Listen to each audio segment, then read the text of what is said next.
Ao domingo, viajamos até à última fronteira e hoje vamos olhar para os pilares da criação. À distância de 6.500 anos-luz, passamos por Marte e por um buraco negro próximo da Terra.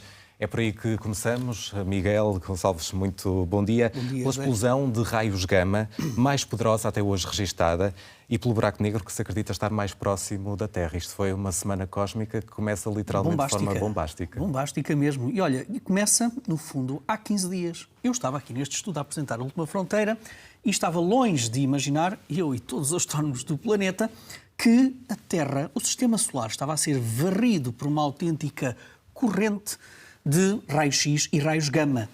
Que, José, são as energias mais poderosas do universo. No espectro eletromagnético são as duas energias mais poderosas. Era daquele pontinho que nós vimos há bocado. Pensa-se que isto que se chamam explosões de raios gama, uma das maneiras de nós termos este tipo de explosões acontece quando temos a criação de um buraco negro. Ou seja, quando uma estrela de grande massa colapsa sobre o seu próprio peso, depois dá origem a um buraco negro e, nessa transição, pode, de facto, emanar uma energia poderosíssima. Este tipo de explosões em raios-x e em raios gama, sobretudo em raios gama, como mostra esta animação. E, portanto, a 9 de outubro, os nossos telescópios espaciais, e não só, detectaram, aliás, uma explosão poderosíssima. Isto teve como epicentro uma galáxia a cerca de 2,4 mil milhões de anos-luz. Ou seja, esta explosão demorou 2,4 mil milhões de anos a chegar até aos registros dos nossos telescópios do nosso planeta. E, José, para teres uma pequena ideia do poder desta explosão, a esta distância colossal conseguiu abanar a atmosfera superior do nosso próprio planeta. E, portanto, eu vou repetir para os nossos telespectadores perceberem lá em casa algo que aconteceu há 2,4 mil milhões de anos-luz, que demorou 2,4 mil milhões de anos a chegar cá, teve o poder de agitar um bocadinho a nossa atmosfera superior. Pensa-se até que poderá ter chegado a uma energia de cerca de 18 teraeletróns-volts. Para termos uma pequena ideia, no CERN, o acelerador de partículas, o máximo de energia que conseguiu gerar foi 13 teraeletróns-volts. Ora, este tipo de fenómenos é muito interessante nós percebermos precisamente o que é que dá origem a estas explosões de raios gama, porque há algumas teorias que dizem que a chamada extinção do Cambriano Ordoviciano, nomes bonitos para dizer logo de manhã, que aconteceu há cerca de 450 milhões de anos e que foi um dos fenómenos de extinção em massa do nosso planeta. Pensa-se que poderemos ter tido 5 fenómenos de extinção em massa. Há quem diga que nós, humanos, estamos a provocar a sexta, mas este que aconteceu há cerca de 450 milhões de anos, pensa-se que pode ter tido como agente provocador precisamente uma explosão de raios gama que aconteceu relativamente ao mais próximo de nós. E, portanto, como podem imaginar, convém nós sabermos exatamente o que são este tipo de fenómenos. Mas falaste muito bem que temos também aqui um buraco negro para falar. Neste caso, um buraco negro que é o candidato ao buraco negro mais próximo da Terra. Estamos a falar de um buraco negro que terá cerca de 12 vezes a massa do nosso Sol, portanto já tem uma massa considerável, e estará aproximadamente 1550 anos-luz de distância da Terra. Vamos sossegar as pessoas que nos estão a ver lá em casa e dizer que não corremos nenhum risco por termos este buraco negro a cerca de 1550 anos-luz de distância. Ele está suficientemente afastado de nós para não criar qualquer tipo de preocupação. Porém, a detecção deste candidato a buraco negro é muito interessante, porque este é o que se chama um buraco negro não ativo. Ou seja, ele orbita, ou melhor, há uma outra estrela que orbita este buraco negro, uma estrela até parecida com o nosso Sol, mas este buraco negro, olha, ele é mesmo negro, porque ele não se faz notar, porque ele não está a comer material, ele não está a comer matéria. Quando isso acontece, os buracos negros denunciam-se. Criam à sua volta um disco de matéria que está a girar à volta do buraco negro, que aquece muito, que brilha muito, e, portanto, isso é uma maneira dos astrónomos detectarem os buracos negros. Este não está a comer nenhuma matéria. Aliás, a estrela orbita à volta do buraco negro, demora cerca de 185 dias a girar à volta do buraco negro, portanto, está distante do buraco negro, e, portanto, só mesmo com telescópios com uma precisão notável, e neste caso é o Gaia, o telescópio da Agência Espacial Europeia, que consegue ver uma estrela como o nosso Sol que está a girar à volta de um ponto que é invisível. Olha, parece uma valsa, só que um deles desapareceu. Um dos membros desapareceu.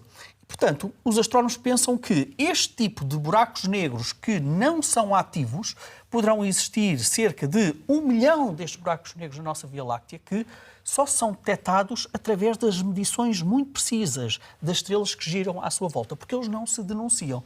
Mas, como eu disse, é um candidato. Esperemos por mais detecções, mais observações. Muito bem, ainda temos a aprender tanto com Marte, Miguel, e se juntarmos ao planeta vermelho algas, parece que há sinais reveladores e até provocatórios. É verdade, e vamos ao passado e ao futuro, precisamente de Marte. Vamos começar pelo passado, porque é mais um estudo, e é um estudo muito amplo, porque analisou não apenas meteoritos de Marte, ou seja, pedaços de Marte que conseguiram escapar à gravidade de Marte e vieram ter ao nosso próprio planeta. Sim, eles existem e são preciosos, como é óbvio, mas também várias simulações para perceber qual era a atmosfera ancestral, primitiva de Marte. Os resultados são muito interessantes. Então diz-nos o seguinte: muito provavelmente, Marte, muito antes sequer da Terra estar formada, poderia ser um planeta muito parecido com este que nós estamos a ver nas imagens. Poderia ser um planeta com vastos oceanos, com uma atmosfera muito densa. Esta é uma simulação de NASA que nos mostra o que terá acontecido e esse é um resultado extraordinário. Pensa-se que a Terra terá começado a sua formação depois de ter levado o choque que deu origem à Lua, ou cerca de 150 milhões de anos após a formação do Sistema Solar. Este estudo diz o seguinte: não. Antes até desse choque com a Lua, Marte poderá ter tido uma atmosfera que era repleta a hidrogênio molecular. Ora, quando nós falamos em água à superfície, por exemplo, nós temos que ter a noção que aquela água tem que permanecer lá, seja através de um campo de gravidade, um campo magnético, de uma atmosfera densa. E, portanto, esta atmosfera inicial é fundamental. Este estudo diz-nos o seguinte: gases com efeito de estufa, que nós conhecemos na Terra, dióxido de carbono, em Marte, no Marte ancestral, não funciona. Mas nós sabemos que as rochas daquele Marte e a temperatura de Marte no seu início, quais é que eram os gases que saíam daquelas rochas? Eram precisamente uma mistura de hidrogênio molecular com vapor de água. Ora, hidrogênio molecular, nós estamos a falar de um hidrogênio pesado. É assim que chamam os químicos. E o que diz este estudo é que a atmosfera primitiva de Marte era constituída por uma densa camada de hidrogênio molecular que funcionou como gás de efeito de estufa em Marte, permitindo temperaturas muitíssimo amenas como aquelas que nós encontramos no nosso próprio planeta Terra. E, portanto, essa atmosfera conseguiu manter a água lá e nós depois sabemos que Marte deixou de ter campo magnético, deixou de ter a capacidade de reter aquela atmosfera. O Sol, com o seu vento solar, também desgastou a atmosfera e Marte tornou-se um deserto que nós conhecemos hoje. E, portanto, mas este estudo abre, de facto, essa porta para um Marte propício à vida muito mais cedo que a Terra, porque ainda por cima nós hoje sabemos que o hidrogênio molecular é amigo da vida. É possível nós termos condições para a vida aparecer numa atmosfera de hidrogênio molecular. E falaste muito bem de algas, porque esse é o futuro, ou pode ser o futuro de Marte. Isto porque um conjunto de cientistas, bioquímicos e não só, descobriu que provavelmente o melhor amigo da humanidade em Marte poderão ser algas. Algas de 2 pontos de vista. Em primeiro lugar, algas que adoram dióxido de carbono e que podem utilizar essas transformações para produzir oxigênio. Dá-nos muito jeito. E ainda, algas que são em si comestíveis e são uma poderosa fonte de nutrientes e crescem muito rapidamente. Portanto, esta equipa analisou 3 espécies de algas, algas termófilas, isto é, algas que nós sabemos que conseguem sobreviver em condições muito, muito agrestes. E o que eles fizeram, estes cientistas, foi colocar estas algas em situações de ambientes parecidos com o Marte atual, à pressão de Marte, com a atmosfera de Marte. E chegaram a uma conclusão interessantíssima. Aquelas algas conseguem sobreviver. Conseguem sobreviver e, portanto, podem ser estas 3 espécies de algas muito específicas, fundamentais para termos oxigênio e para serem também fonte de nutrientes para a própria humanidade. E, portanto, este é o próximo passo, é perceber como é que nós podemos criar condições para estarmos noutros planetas. E para terminarmos, Miguel, os processos de formação das estrelas continuam a ser fascinantes.